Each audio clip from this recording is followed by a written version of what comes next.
All right, we are live back on the Andre Duke Show with Carter Smith. Carter, how we doing, man? Good, man. I'm doing good. It's a nice little Wednesday evening. Got some action on. Got the multi-view going so I can watch both these thrilling games of Northern Illinois, maybe the second best team in college football, playing Western Michigan, and then the defeated Kent State. I don't even remember what the hell They're they the are. Golden Flashes. If Oh, you're the gonna Golden clown them, Flashes. you got to get the name right. That's right. I forgot as soon as I started saying it. Golden Flashes taking on the OU, oh yeah, Bobcats. So it's a nice little night. I stayed up a little too late last night checking on America and seeing how things were going. And so woke up early this morning. My son, I swear to God, man, it never fails. I can go to bed at 9 p.m. and my son won't wake up until after 7 a.m. Like he'll sleep great. The minute I stay up till like 1, 2 a.m., his ass is up at like 5:30. Like, what are we doing? And I'm like, dude, God, I just went to bed. Like, let's take a beat here. But other than that, man, great day. It's a great day. I'm just thankful I can watch football without political ads. It's gonna be so great. I don't care who you voted for. If you're happy, unhappy about the results or whatever, doesn't matter to me. We can all move on, and thank God there's no more political ads that I have to suffer through. Those things were brutal. But oh yeah, how's your week going for you? Happy Hump Day. Yeah, Wink is going well. Cannot complain. Just like you taking in the Maction action. Just looking forward to another great football weekend. We got the live show coming up this weekend. So it is. While we're on the topic, we do have a live show Saturday, noon. Doors open at 10 a.m.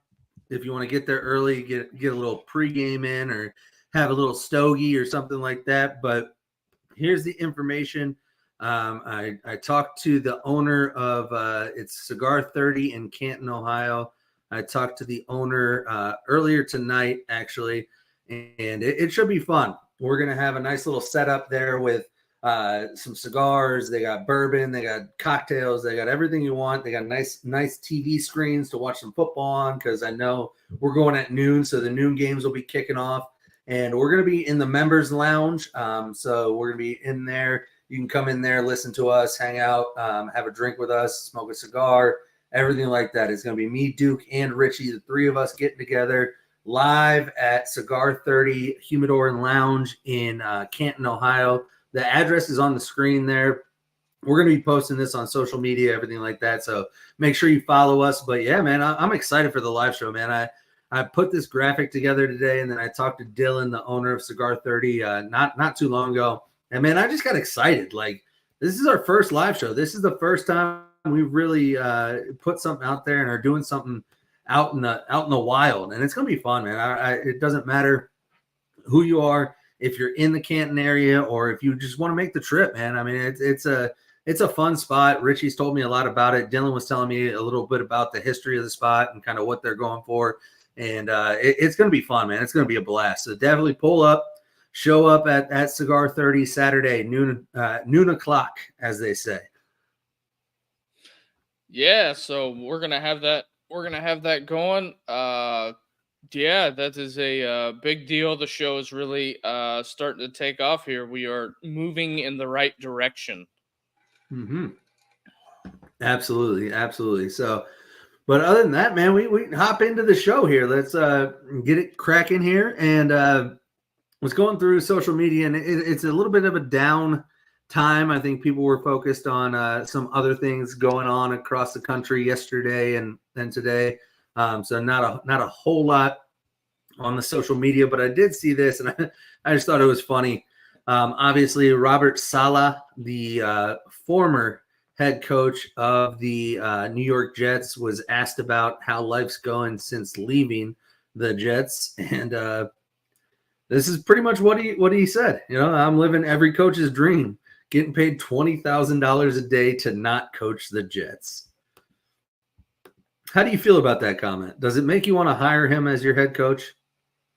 Well, the thing with Saleh is that there was some people that ran up on him at like a Whole Foods or something like that. Were trying to ask him questions, and it's like I almost think the Jets did him a favor because, like, regardless of how it's going, I don't think it's going well. Like, I don't think you could put Bill Belichick and Robert Kraft ahead in charge of the Jets, and I don't think it would go well. Now, to be fair, Bill Belichick and Robert Kraft have been proven to be really bad at building rosters that don't involve Tom Brady. So, with that being said, I think you could stick Tom Brady on the Jets in his prime, and I don't think it would matter. I believe the Jets are the Browns that are the Detroit Lions. There's like the three most cursed franchise. Whatever worst possible scenario can happen, it happens. They're the big market Browns. Yes, that's fair. I could see it. Every time, like even when Rex Ryan had that thing turned into a machine, it still faltered in the playoffs. Well, you find a way to butt fumble and stuff, and you just things happen in New York. That place, I think number one, I think they're cursed because they call themselves the New York Jets and they play in New Jersey. I think you gotta either move back to New York or change your name. You guys are the New Jersey Jets and the New Jersey Giants. There's only one team in the state of New York, and it's the Buffalo Bills. And New York City, come at me. I don't care. I don't care that it's right across the bridge. It's in New Jersey. They are the New Jersey Jets and the New Jersey Giants, and good for them. They found a place, and I will be calling the Browns the Brookdale or Brookfield or whatever Browns from now on, because they aren't in Cleveland anymore either once that stadium's built. Oh yeah, I totally forgot about that. They're building that stadium. Yep, they are. They're built. It's going to be beautiful. There's nothing wrong with that stadium, and it's a suburb of Cleveland, so it's not like it's like across a river in a different state. Well, I mean that is a good point. It's tough because like I know more Jet fans than Giant fans. Hmm. And then you just see random Bills fans everywhere. Like once you get into like northern PA. Yeah. Well, my thing is, and this is what's crazy to me, is so did you see that guy who is a big Yankees fan kind of went viral on TikTok for whatever fucking reason? He annoys me. He's the guy who's like, "How you doing?" Oh, all that. Yeah, because those guys his name. They're all in with that like street talk thing. Yeah. He's like, "Oh, how you doing?" Which is apparently a New York thing. I don't know. New York sucks. I would never go there. I wouldn't say it sucks. New York City is a shithole. I'd put it up there with LA. I would. It's not because you never know. We may have to travel there at some time. So, I'll go there if I have to. But no, you can quote me on it. It's a shithole. It's fine. They wish they had the Somalians from Springfield, Ohio, so they could eat the rats and eat the cats and eat the dogs. All right, the rats are running rampant in that city, but I mean, don't get me started. Anyways, New York City used to be a great place. I went a long time ago, and it was fun. It's a cool city, but I would prefer not to have to go there. Unless I have to. If I have to, I have to. It's fine. But regardless of all that, I think the Jets are cursed. I think Robert Saleh is enjoying his 20 grand a day. How much do you think he's betting on NFL football right now? Probably none, because I bet he's going to get another job soon. Well, he can bet now until he gets another job, right? Nah, if you're Robert Saleh, why would you bet at all? You're making 20 grand a day. I'd put at least 5 grand a day on parlays. I would put 20 grand a day against the Jets. He'd probably make more. Exactly. But hey, Joe, whoa. Hey, come on. I bet why does it Joe's F me, man? I bet Joe's probably from New York. Joe, are you from New York? If so, blink twice. Let me know. But anyways, I just thought that was funny. I would gladly get fired from this show if you would pay me 20 grand a day. Just so you know, that's my price. If you want to fire me, it's 20 grand a day. Oh, he's from Jersey. Okay. Joe's from Jersey. Well, then, no hate here. I love Jersey. Hey, a little pork roll, egg and cheese in the morning, or Taylor ham, depending on who you are or what you're into. I went to Jersey a couple years ago. Loved it. I went there for work. The only thing that's weird about Jersey, and we'll move on here in a second. Why do you guys not understand how to make a left turn? Have you ever been to Jersey, Duke? No, I had a buddy of mine that he lived out in Jersey for a little bit, and he would always complain about the Beltway. Yeah, driving in the tunnel or something like that. Yeah, I never went from Jersey to the city, which I think is the tunnel. I think that's what people talk about. He despised it. Yeah, but no, dude, I was in Jersey for like 2 weeks for work, and it was the most frustrating thing. You can't make a left turn. Like, you're not allowed. It is not allowed. Left turns are illegal in the entire state of Jersey, apparently. And you have to like go up. Taylor ham is awesome, by the way. I learned that when I was in Jersey. A Taylor ham, egg, and cheese. Oh, buddy. If you haven't had Taylor ham, it's the way to do it. But you have to, in order to go left, you have to like turn right and then go up and around and go the other way. It's such a like weird thing. I was so confused when I was driving. Like, I went there. I'd never been there. And my boss was like, here, I rented you a car. Just drive to the clients. And I'm driving through Jersey, and I'm like, I need to turn left. I better get in the left lane. And then all of a sudden, like, oh, fuck, no, I gotta be in the right lane to go left. It's the weirdest thing in the world. It's not that hard to turn left, guys. Anyways, that explains a lot about Pat. Yeah, right. Good old Project Pat from Jersey. But getting back to kind of sports and not just talking about Jersey, and I see Richie and Joe going back and forth about Gabagool and Capicola, and Capicola is good prime, which I believe Gabagool is just a slang term for Capicola. Correct me if I'm wrong, Joe. I'm not Italian. I'm not Jersey, but I also saw this the odds for the national championship. So not just to make the playoffs, but the odds to actually make or win the national championship were updated. And I think this is interesting. And I think it kind of, what the hell just happened? Hold on. I can't share my screen for some reason. Let me try again real quick. Share screen. Yeah, no, it's just not going to let me. Okay. Huh. All right, little technical difficulties here. Producer Ed's getting on it right now. We'll see if anything he can do here. But in the meantime, the odds for the national championship came out, and they are updated here. Top 5 teams. Can you? Well, actually, I think you've already seen them, so you probably know the top 5. So I'm not going to try to make you guess. What is it? Ohio State, Oregon, here Georgia. We go. There we go. I got it. Producer Ed, thank you. Thank you for fixing that for me. But yeah, so Ohio State has the best odds to win the national championship at plus 350, Georgia at plus 400, Oregon plus 450, Texas plus 550, and Miami at plus 1100. What do you think?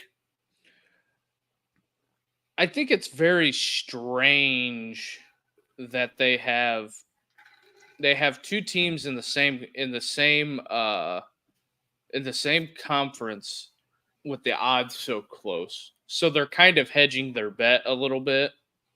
I feel like you mean Ohio State and Oregon, or Georgia and Texas? Well, kind of both on that. Okay, yeah.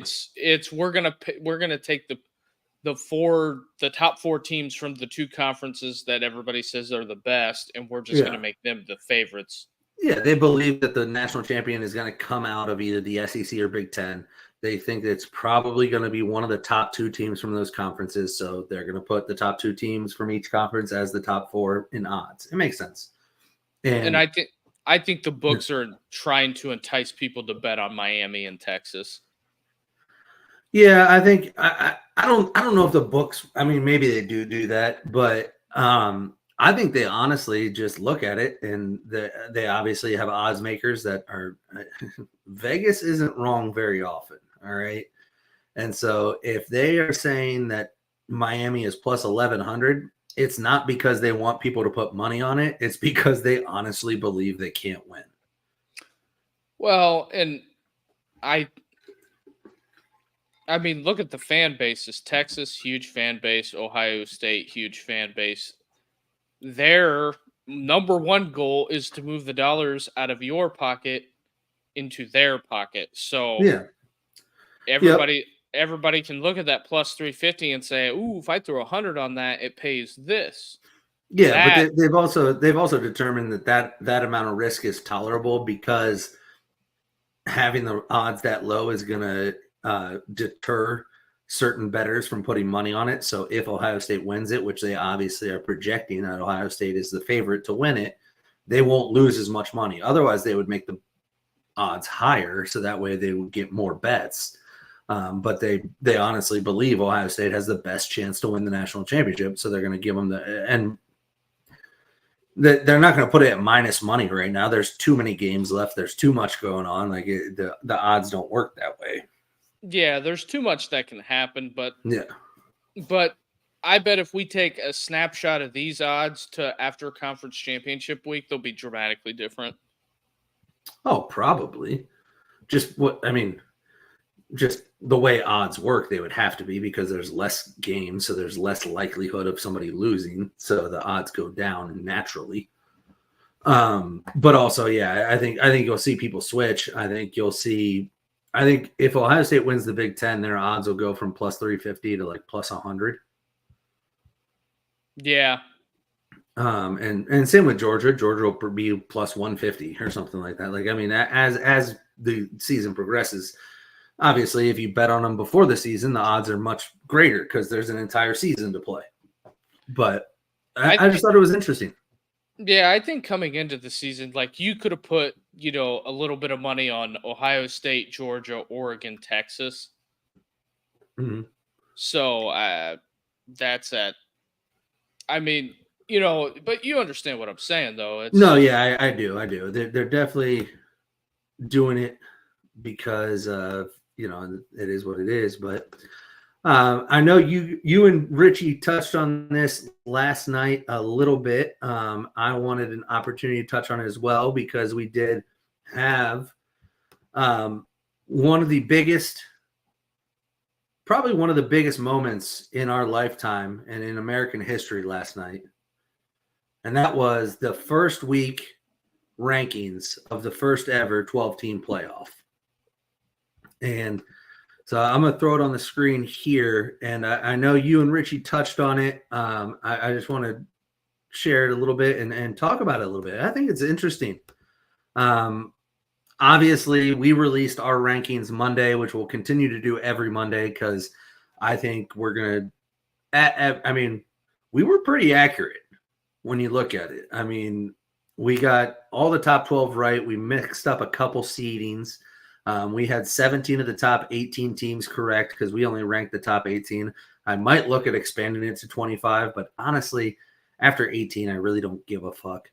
So, yeah, once you get past really, just thinking out loud, you could probably rank the top 16 and be all right. Probably, but who was 7? There was somebody that was like 17, and that I was like, man, if they went out, they could sneak in, and that's why I did 18 because I also it worked out better for my graphic, but I think like there's nobody outside the top 18 that has any shot of making the playoffs, so I don't even know why you rank them.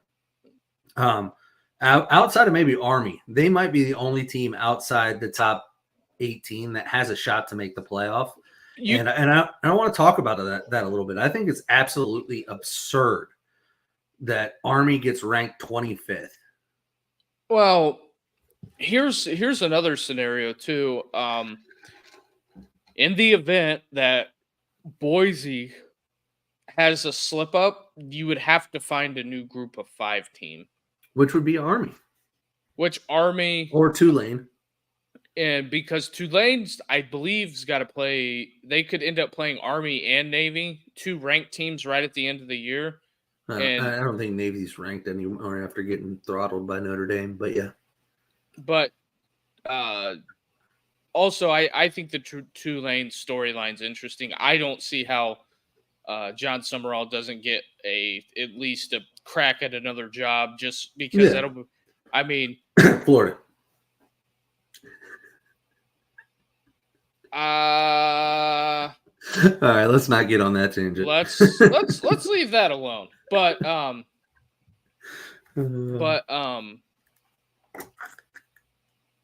was going, yeah, because it would be awesome for Summerall because he could win the American. He won back-to-back Sun Belt titles. Mm-hmm. This would be technically his 3rd conference championship in a row and a shot to maybe sneak in the playoff. Yeah, I'm with you. I think obviously the path for Army is win out. You win out, good chance you make it, or decent chance. I would find it very difficult to leave out an undefeated Army team with a win over Notre Dame in a conference championship. Yeah, that is right. I mean, that would be tough. Obviously, I don't think Army is going to beat Notre Dame, so I don't think that really matters at the end of the day.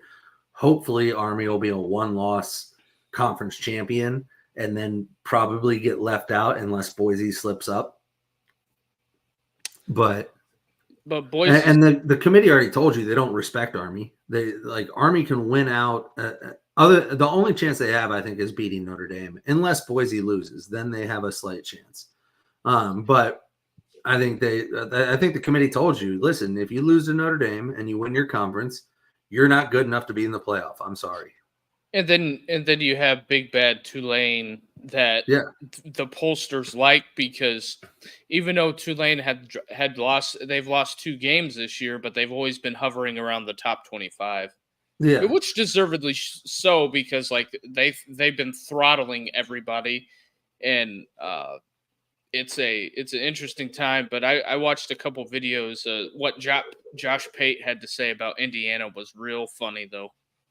Yeah, and we'll get into Indiana here in a little bit because I do have some thoughts on them, and we'll get into that because that's the one game. Obviously, the cover graphic is about Michigan, Indiana this weekend because it's going to be Indiana's first test, right? Like they haven't played anybody, which is why they're ranked 9th, right? Well, they're technically 8th, but BYU's 9th and got a bye. Anyways, they're ranked 8th. And the thing about it is Indiana hasn't played a single soul. Like they have the 103rd hardest schedule in college football. There's only 134 teams, which we'll talk about a lot tonight because of rankings and things like that. But they have had an easy schedule. Their hardest game was Washington at home. Why can't Texas win it all? Short answer. I don't think their quarterback play is up to par, and they don't have the supporting cast around them to handle not having an elite quarterback. They're missing their top 2 running backs for the entire season. They have a great offensive line. They have a good defense, but that defense has proven to be vulnerable. I don't think Texas can't win it all. I'm not saying they can't. I just don't think it's likely unless Quinn Ewers gets back to form and actually shows why he was talked about as being the possible number 1 pick in the draft. Right now, Quinn Ewers and Carson Beck both are playing pretty mediocre. And if it comes down to a quarterback controversy in Austin and you have Arch Manning and Quinn Ewers fighting for who's going to start each week, that's just bad for a football team. So I don't think it's impossible for Texas to win it all. They wouldn't be my pick right now. I think these playoffs, this will be the last thing. Then we can move on. I think the playoffs you're gonna find a team that gets hot, kind of like the Eli Manning Giants the year they won the Super Bowl. Mm-hmm. Just played lights out for 3 games in a row. Yeah. Well, and I think there's going to be 2 different ways to do it. Obviously, one way is to have a quarterback that's exceptional that can carry your offense, and that's Cam Ward or something like that just goes on a tear, and he's just making plays and he's not turning the ball over, because that's the one thing that Cam Ward sometimes does that he needs to clean up. Same with Will Howard. He turned the ball over twice Saturday, but I think the other way is to have a dominant defense, or a defense that's playing dominant at the right time, like Ohio State against Penn State, or Notre Dame's defense the past few weeks has been really good. I think if you get hot at the right time and you take care of the ball and you're able to shut everybody down, that gives you a good opportunity if you have a run game and you have a competent quarterback. The problem with Texas is I haven't seen them put it all together yet. I think they have the opportunity to. I haven't seen any team really put it all together. Oregon, I think, has been the most impressive team in the country. But I heard DeVere Posey talk about this, and he said the thing that he likes about this Ohio State team, which I can translate to other teams as well, is I don't think I've seen them play their best football yet. I haven't seen Ohio State, Notre Dame, really Georgia, definitely not Alabama. Those schools specifically, I haven't seen them really put it all together and play what I would consider their best football. Every game, even games they've won that have been big games or something like that, there's always been something that's like, man, if they could just get a little better at that. Whereas with Oregon, I think Oregon played their best game already. I think there's, yeah. No, sorry for interrupting. I would add Tennessee in there, because Tennessee's been starting slow on offense, and But I think Tennessee might have already played their best football. I don't know. We'll see. Tennessee could get into that mix, but I think if you look at Ohio State, Georgia, Texas, Alabama, Notre Dame, I don't think those schools have played what I would consider their best game. I think every game. What? Would you add BYU in there? I mean, I watched that whole game when they played K-State, and I mean, they looked unstoppable. So that's probably their best game. They probably played their best football then. So, and BYU is a different team when they play at home. Yeah, but so I think Oregon, is either peaked or they're at their peak, where I don't see them getting much better. I'm telling you right now, if Carson Beck figures it out, Georgia could be a totally different team than they have been this entire season. Same with Quinn Ewers. If Ohio State can put together an offensive game like they did against Oregon with a defensive game like they did against Penn State, they're one of the best team, if not the best team in college football. If Notre Dame can put together a defense performance like they did against Texas A&M with offensive performances that they have the last few weeks, they can be one of the better teams in college football. Not to mention, if Riley Leonard just is efficient with the football, like that's what I'm saying is that there's all these teams that have some games you see, like the Louisville game for Notre Dame. Notre Dame played opportunistic, got turnovers, but they weren't excellent on defense. They were very good on offense. Texas A&M for Notre Dame, excellent on defense, not efficient on offense. Ohio State, great on offense against Oregon, terrible on defense. Penn State, not efficient, not great taking care of the ball against Penn State. I mean, one of the best defensive performances we've seen. And so if they can find a way to hit those strides and put those things together at the right time, any one of those teams can go on a run. And I think that obviously Ohio State has the talent. Georgia, Texas, Alabama, they have the talent to go on that run. And it's just that's why I like those schools a little bit more. And I don't count Texas out. If Quinn Ewers gets back to what I thought Quinn Ewers would be preseason, they absolutely could go on a run and win it all. Yeah, that's that's a lot to unpack. I just feel like Georgia is the is the team that has a lot of people are doubting them, and a lot of people are saying they're, I've heard people say that Georgia's not a lead on defense, and I'm just like, okay, it's like timeout. You can't say Georgia's not elite on defense, but say Quinn Ewers is the best quarterback in the draft. I literally watching some Well, I don't shows think out there. anybody's saying Quinn Ewers is the best quarterback in the draft I anymore. but I was saying preseason, and then they see Mhm. Georgia give up some points. It's like, so No, what they Georgia give up. gave up a shit ton of points to Jalen Milroe, who I think is mediocre. And That's where the Georgia defense comes from. And Georgia's defense has not been dominant. but I think they're still good. But you can't give them one bad half of football and they're just not any good. No. I think statistically, if you look at them, they aren't one of the better. I mean, they just haven't been up to the standard that Georgia has set on defense. They've been like this. Like, yeah, exactly. I think Georgia's defense could be elite and absolutely can be, and that's goes back to what I'm saying. They haven't played their best football. If they hit their stride at the right time, they are one of the best teams in the country by far. Because everybody sees that they give up 38 points to Alabama, but every time Georgia, Alabama, there's like a top 5 matchup in the SEC, it hits the over like 99% of the time. It's way over. It's always way over. Yeah, I mean, Georgia has the 12th best defense in the country as far as yards. Let's see what their scoring defense is real quick. 13th best scoring defense. So they have a good defense. They have it's not elite, but it's a good defense. It's top 20 defense for sure. Top 15 even.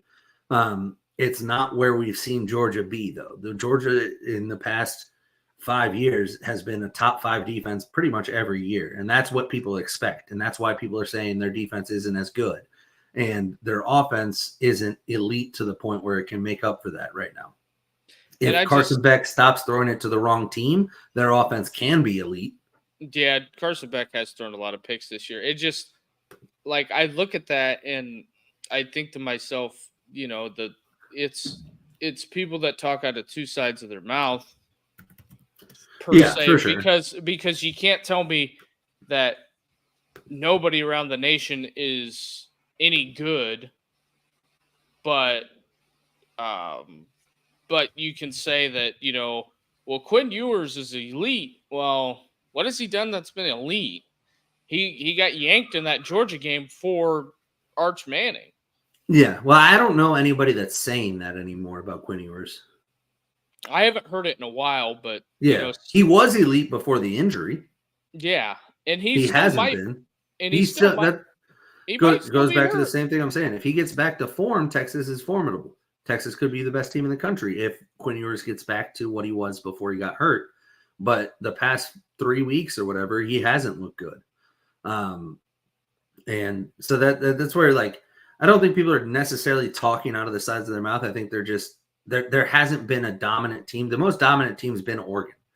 Yeah. And they were a bad offensive pass interference call and a poor decision by Ryan Day away from losing to Ohio State. And they had that game at home, so yeah, and they struggled with Boise and Idaho.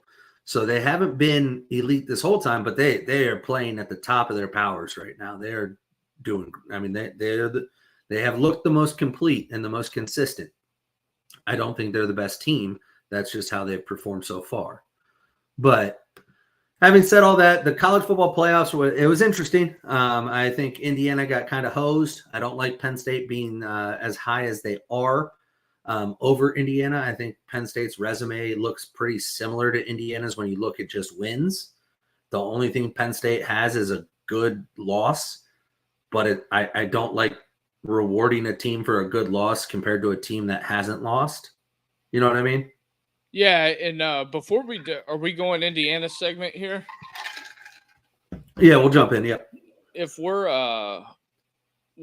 we're hitting the Indiana segment, we'll take this time to reset the show. Everybody out there watching, we appreciate it. We got the live show coming up this weekend at Cigar 30. on Saturday at noon. Also, if you can hit the like and subscribe button and help us grow this channel, that would be much appreciated. And turn on the bell notifications and hit all so you know when we go live. Absolutely. Absolutely. And this leads in perfectly. Ohio State better hope Indiana don't beat them. I agree. And we'll dive into, obviously, I mean, it's a big game for Indiana. I guess it's one of the bigger games this weekend. I mean, there's some decent games this weekend, but Indiana hosting the defending national champs in the Michigan Wolverines. And I've heard a lot of people talking. First of all, there's two sides of this. And I went into today. I knew I was going to break down this game. I was going to analyze this game because I wanted to figure out kind of what I thought. But before I did that, I have been watching, obviously, a bunch of college football. I've been watching, the playoff selection show. I've been listening to shows about all this. And there's two sides. One, there's a side that I first heard, which is, I don't know, don't count out Michigan. Indiana is good, but they haven't had to face a real opponent yet. So don't count out Michigan. And I was like, I don't know, Michigan looks pretty bad. Then I heard everybody just glazing Indiana about how good they are. Not in the college football playoff show, but on other shows I've watched today and other days about how Indiana is this great team. And I was like, man, this glazing makes me hope Michigan can at least make them struggle. And so then I went into my analysis. And I went into the analysis with the thought process of, I think Michigan can do this. I think Michigan can upset Indiana, and I think Indiana is going to come back to earth this weekend. That was my mindset going into analyzing all of this. And then I looked at everything. I watched some all 22 film of Michigan. I looked at statistics and analytics and everything like that. And I can't find it. I really wanted Michigan to be who I pick in this game. And I can't find it anywhere. So just going through it. So on offense, Indiana's got the number 2 scoring offense in the country, number 8 total offense, 19th in passing, 30th in rushing. Michigan on defense. This is where I thought I would be able to find an edge for Michigan, right? I thought, okay, on defense, I'm going to be able to find something that I say, hey, Michigan can do this. And then you look at Michigan's defense, which I'm told is supposed to be a good defense. And I understand they've had injuries to Will Johnson in their secondary. I understand all of that, but so have other schools like Notre Dame. Notre Dame's missing 2 defensive backs, 3 defensive linemen. Injuries happen to everybody, so take that out. Michigan's defense, 48th overall in yards, 56th scoring defense in the country. That's bad. They're the 95th pass defense, 23rd rush defense. Their run defense is what I was really hoping would be the difference, and it just wasn't. And so I look at that and I go, well, what makes me think they can slow down Indiana? And then you flip the script, you look on Indiana's defense, the 7th best scoring defense, 3rd best defense in the country, 27th in passing. They have the best rushing defense in the entire country, right? Giving up only 72 yards a game. And I compare that to Michigan's offense, and this is where it gets real bad. Michigan has the 116th best scoring offense in the country, 127th overall, 128th passing offense. I thought, okay, they must be able to run the ball then. No, 62nd best rushing offense in the country, going up against the best rush defense in the country. I don't see it. Indiana's 10th in turnover margin, Michigan 102nd. They both don't really commit penalties, because after I get past those initial stats, I look at turnovers, penalties, 3rd down, red zone. So turnovers, Indiana's better. Penalized, they're both penalized at about the same clip, 24th and 29th. 3rd down efficiency, Indiana's the 7th best 3rd down offense in the country, converting over 50%. Michigan's only the 69th best or the 110th best third down defense in the country, giving up 44% red zone efficiency. Indiana is the 8th best red zone team in the country with the 3rd best touchdown rate, as opposed to Michigan's defense, 76th in red zone efficiency, or 44th in red zone efficiency on defense. It's just every stat that I looked at that I tried to find a way for Michigan to win this game came back in Indiana's favor. And I really hope I'm wrong, because I would love to see it just for the parity in college football, just for the chaos of college football.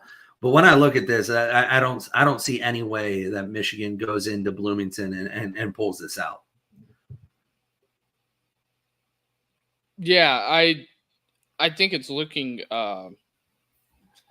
not looking the best on Michigan's side, because I think Indiana can outscore them as long as Indiana can get them to turn it over, 2 or 3 times. I don't even know if they need that. I think they can just line up 11 on 11 and win the game. They have a better team in every facet of the game. I couldn't find one single metric other than I couldn't find one. It offensively, we knew Michigan was bad. I thought they would be better than they are defensively, and everybody was telling me, well, Indiana hasn't played anybody. Indiana hasn't played anybody. I agree. Michigan hasn't exactly faced a gauntlet. I mean, they faced Texas. Yeah, I guess they played Texas. Minnesota played them tough. They played Michigan State to 1 score. I get it, transitive property, but I mean, Indiana spotted Michigan State 10 points and took them to the wood chipper.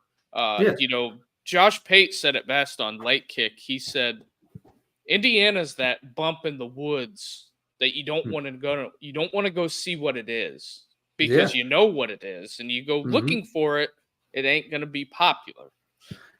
It's and I hope Michigan. So the good news for Michigan is I think they might get Will Johnson back for this game, which would severely improve their 95th best passing defense in the country, hopefully. But one guy doesn't take you from 95th to top 5. It just doesn't happen. So there's just nothing on paper, nothing in the analytics, nothing on film. There's nothing I was able to find that gives me hope for Michigan this weekend. And I really wanted to, just so everybody knows that, because I've been very hard on Michigan, because I think Michigan is a trash team, and I think they are. I called it before the year that they, at best, their ceiling was 8-4, and that's already proven not going to happen. Two of our biggest predictions were the Michigan record and Florida. Mm-hmm. And I'm going to be right on both. Because what did we say? 5-7 or 6-6? 5-7. Well, yeah, I believe I said I could see 5-7, 6-6 would be a stretch, which I still think is true. Because they could realistically beat somebody they're not supposed to. Mm-hmm. And I think with that, and that did come out that Billy had one of the toughest schedules in the last couple of years. And I had Michigan fans telling me 9-3 was the floor, not the ceiling, and I said 8-4 is the ceiling. And what are they right now? 5-4. And they still got to play Indiana this week, and they got to play Ohio State still. There's 2 more. Hopefully, you win the other 2 and get bowl eligible, or the other 1, I guess. I think in the first show of the offseason is who had the bigger fall off, Michigan or Florida State. You got to go Florida State. How do you go 13-0 and now you're 1-8? That's got to be Florida State. But especially because Florida State had such high expectations coming into the year. No realistic person actually gave Michigan a shot to be successful this year. Like everybody knew they were going to be down.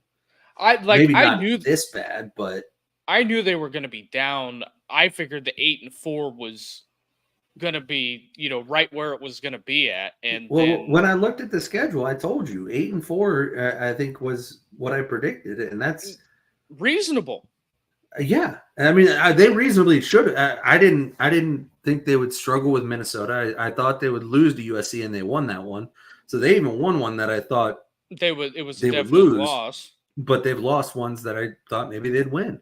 I knew they'd lose to Texas. I thought they'd lose to. I'll pull up their schedule right now. Indiana was not on the bingo card. No, Indiana was not at all on the bingo card. Also, USC starting a new quarterback this week. Oh, is Miller Moss hurt, or do they just suck that bad? He bench to ass. They're that bad. So yeah, I had Michigan losing to Texas, USC, Oregon, and Ohio State. Those were their 4 losses. I had them, and they beat USC, but then they lost to Illinois and Washington. The fighting Bielemas. Yeah, and so now if they lose to Indiana and Ohio State, they're going to be 6-6. Yeah, and that's not like that. That's not like a question. Like that's very likely to happen. Like right now their ceiling is their ceiling is 6-6. Right. If they fuck around and lose to Nebraska, they're gonna be 5-7. But luckily, Nebraska might be the worst team of all time. So I don't know. Other than Kent State. Yeah, Richie's pulling what Harry's got left out watching the flashes right now. But so, anyways, moral of the story: Indiana's going to roll. I don't think it's particularly close. I think Michigan maybe keeps it within a score or two, but ultimately, and if they do that, that should be a win for Michigan because this Indiana team is fucking everybody up. That's the thing that that I heard Pate say. He said it's not only. It would be one thing if Indiana was just getting past people. They're not getting past people. They are kicking in the front door like SWAT and throwing flashbangs. Well, just to give you an idea, they haven't won a game by less than 2 scores. Their closest game was, I believe, Maryland. They won 42-28. They put up 40 points against everybody this year. Not Washington. They won 31-17, won by 14 as well. Oh. But up until last week against Michigan State, they had not trailed. They had not trailed for a single second the entire season. So they aren't just going out and winning. They're going out and they're dominating this schedule. Now, granted, it's a shit schedule. FIU, fucking whoever the hell this is. I don't even know who the hell is this. So when FIU, WIU? Oh, Western Illinois. Western Illinois.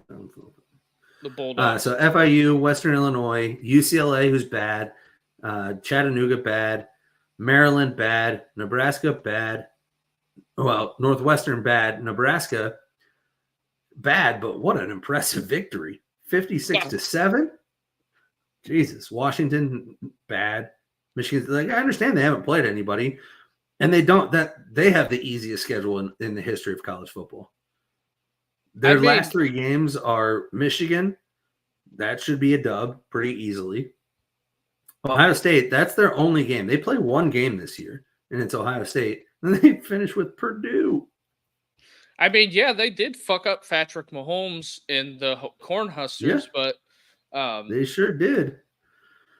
But so let's reset before we get to the Notre Dame Florida State segment. For everybody watching out there, I don't know if you can pull the graphic real quick, Carter, and throw that up there for the live show. For the live show on Saturday. We're having a live show on Saturday at Cigar. I'll get producer Ed to do it.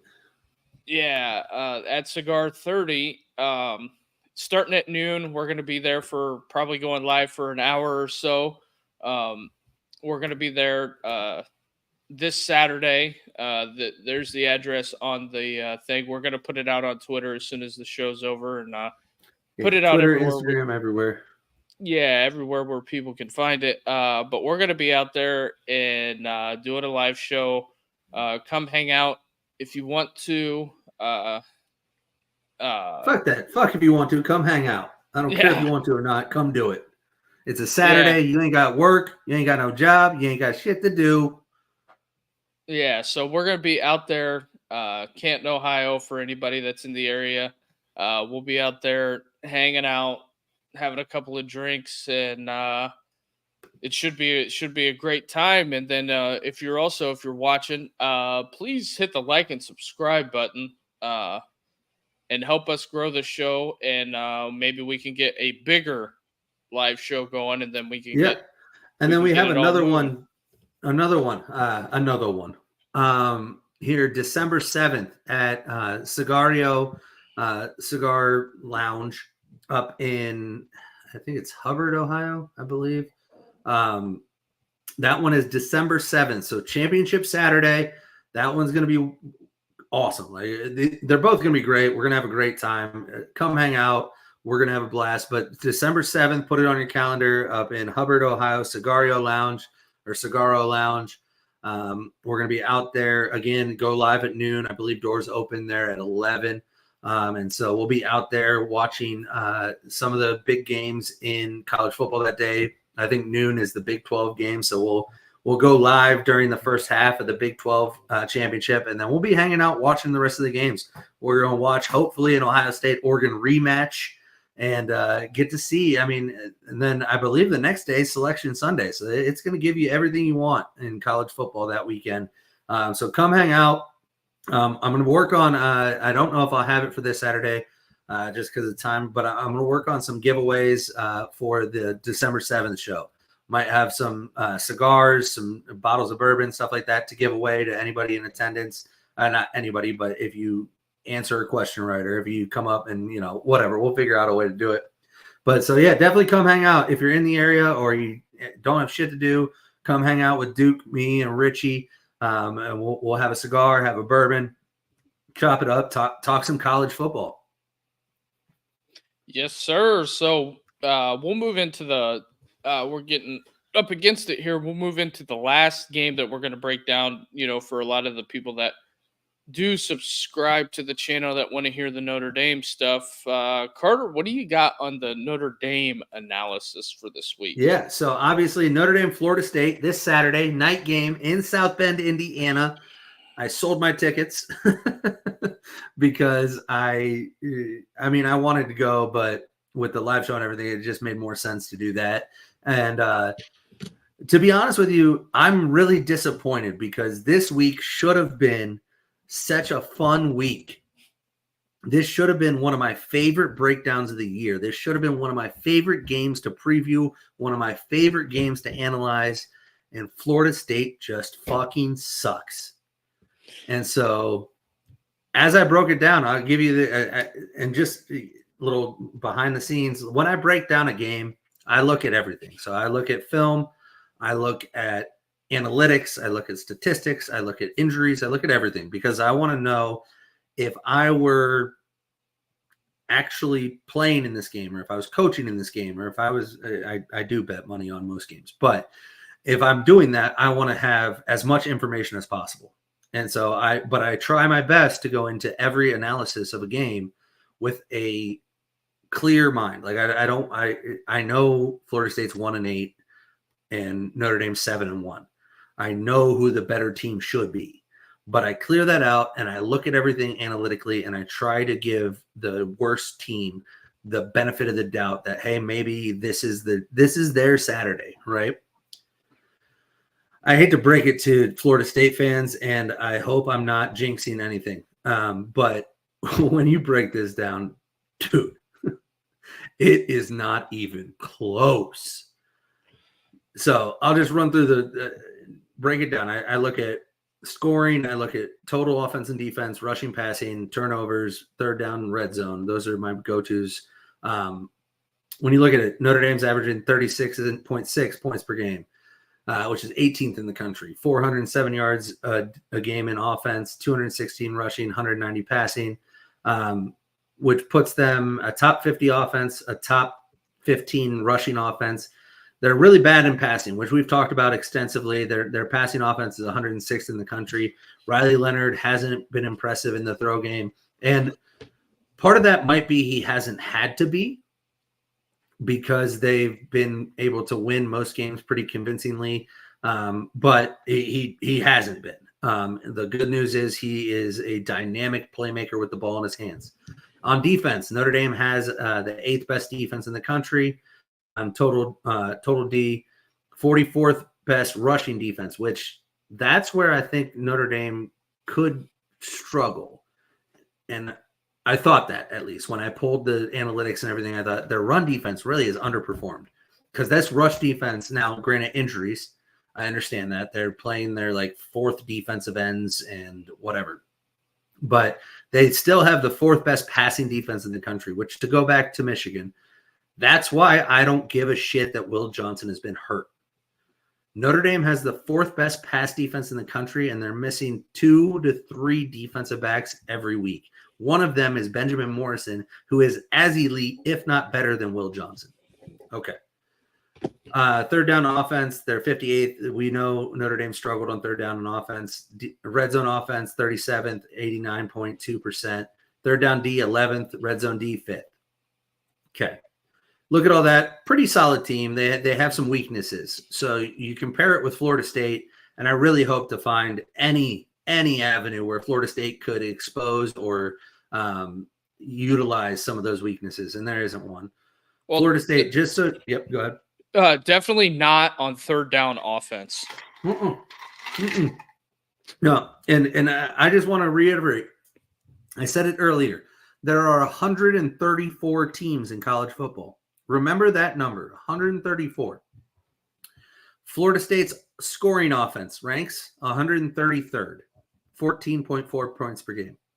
Their total offense ranks 132nd, 264.5 yards per game. Their rushing offense, which I just told you Notre Dame's rushing defense was not elite.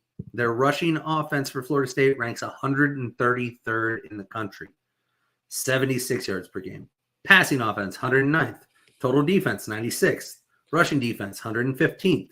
Passing defense, 41st. So if there is anywhere on any of these analytics where Florida State has the advantage, it's on defense in the pass game, because Notre Dame is 106th in passing offense and Florida State is 41st in passing defense. So good news, Florida State, you might be able to slow down Notre Dame's passing game. Bad news is they don't care. They don't like to pass the ball anyways, and they're really good at running it, and you suck at stopping it. Joe, yeah, that definitely hurt their rushing numbers. I agree, but there's outliers in every statistical category. Third down offense for Florida State, 133rd in the country. They are converting just 25% of their third downs. That is all-time bad. Red zone offense, 49th. Third down defense. I just told you how Notre Dame's third down offense is not impressive. Well, it's more impressive than Florida State's third down defense. 123rd, allowing almost 50% completion or conversion rate. Red zone defense, 39th, allowing 80% scoring. I mean, you just look at this on paper, you look at it in the film, you look at it on the talent, everything. There is just the only path to victory for Florida State is Notre Dame comes out, shits their pants, vomits all over themselves, and gives the ball to them 17 times. That's the only path to victory for Florida State. Like, Marcus Freeman has to die before the game. Riley Leonard has to rupture his Achilles. I don't. And I hope I'm not jinxing it right now, but I can't find a path to victory for them. So when you look at it, man, this game shouldn't be close. I just, coming into the season, this was supposed to be one of the marquee games of the year. God, it's disgusting that it's not. And, that just goes to show you the transfer portal era and everything that is what is the new college football is where we're at right now. So just to give everybody an idea. Oh, I can look that up real quick, Joe. Yeah. Look that up real quick. Just to give you everybody an idea. Purdue is one of the worst football teams I have ever watched play football. Notre Dame beat Purdue, I believe it was 66-3. 20, Purdue, what is it? The spread is 26.5. It was Florida State -1 when it opened. Oh, but preseason? Preseason, it was Florida State -1. It is now Notre Dame -26.5. And I don't think it's enough. I would take Notre Dame to cover that right now. I don't think it's enough. Notre Dame is going to put up 40+ points. And the reason is because Jeremiah Love and Riley Leonard are just going to have a heyday against this god-awful rush defense that they have. I mean, just terrible. And like I said, Purdue, one of the worst football teams I've ever seen. Purdue is a far better football team than Florida State right now. I mean, statistically. I normally like to argue with you, but I don't know if I can argue with that. It's that bad. And this is why, and Duke and I talked about it before the show a little off air. This is why Mike Norvell's not getting fired. I'm not trying to say he's getting fired or that he should be worried about his job, but his seat is hot as fuck right now. Like, his seat is so hot that if he sat down, he would get burned, probably 3rd-degree burns. Because he has 1 year to get it right after this. I think if they start like 0-4 next year, they'll fire him right away. Yeah. I mean, it's going to – I think Notre Dame wins this game by 30+, if I'm being honest. So. However, it is Florida State. It is in South Bend. There's been some historically great games between these two programs in South Bend and down at Doak Campbell. So you never know. It's not a rivalry, but there's history there. Yeah. So hold on, Joe. What are you saying, Joe? He said, "Hold on, whoa, but I'm waiting for the butt, Joe." But yeah, you look at it and yep, exactly. Everyone always brings their best. That's true. But if your best is terrible, it shouldn't be good enough to beat this Notre Dame team or even be close. But I agree. This is Florida State's Super Bowl right now.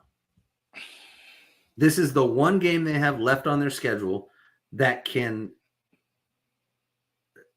it's not even going to rinse the taste of ass out of their mouth.